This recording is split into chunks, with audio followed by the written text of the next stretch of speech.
નમસ્કાર દર્શક મિત્રો, આપ જોઈ રહ્યા છો મુંબઈ તરંગ ન્યૂઝ. હું છું એન્કર અર્પિતા પટેલ. હવે જોઈએ અગત્યના સમાચાર. સાવરકુંડલાના અમર ભારતી આશ્રમમાં મોડી રાત્રે અજાણ્યા ઈસમ ઘૂસ્યો. લૂંટ ચોરીના ઈરાદે ઘૂસેલ શખ્સ દ્વારા સાધ્વી સાથે કરી કુચેષ્ટાઓ. અજાણ્યા શખ્સ દ્વારા મહિલા સાધ્વી સાથે અઘટિત ઘટના ઘટી હોવાની શક્યતાઓ.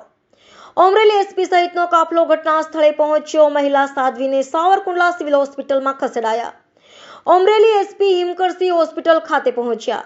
મહિલા સાધ્વીનું મેડિકલ માટેની કાર્યવાહી પોલીસે હાથ ધરી. 7 ટીમો બનાવીને સીસીટીવીના આધારે શખ્સની શોધખોળ શરૂ કરાઈ.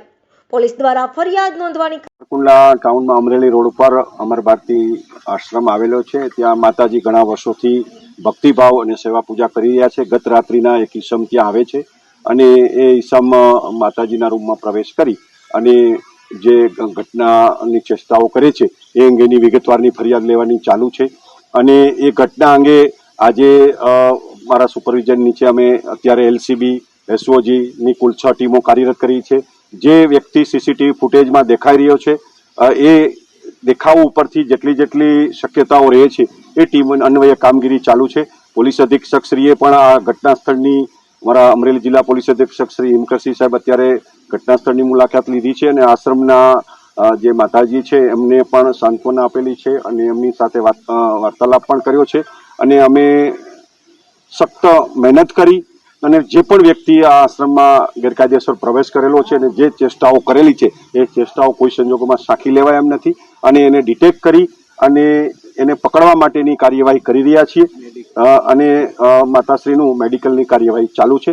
આ તબક્કે જે ઘટના ઘટી છે એને ડિટેક્ટ કરવા માટેની અમારી કુલ 7 ટીમો અને એફએસએલને પણ બોલાવવામાં આવેલું છે અને ડોગ સ્ક્વોડને પણ બોલાવવામાં આવ્યું છે.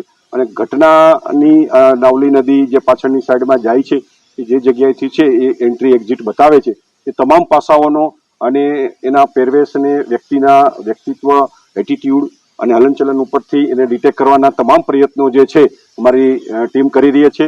સાવરકુંડલા ટાઉનના પોલીસ ઇન્સ્પેક્ટર સોની, ક્રાઇમ બ્રાન્ચના એમ પટેલ, એસઓજીના ચૌધરી, આવી 3 પીઆઈની ટીમો છે અને 5 પીએસઆઈની ટીમો કાર્યરત છે. અત્યારે દુષ્કર્મ છે કે નહીં, અત્યારે હાલના તબક્કે કહી શકાય તેમ નથી. જે ઘટના છે એની મેડિકલ એવિડન્સ અને બધી કાર્યવાહી ચાલુ છે.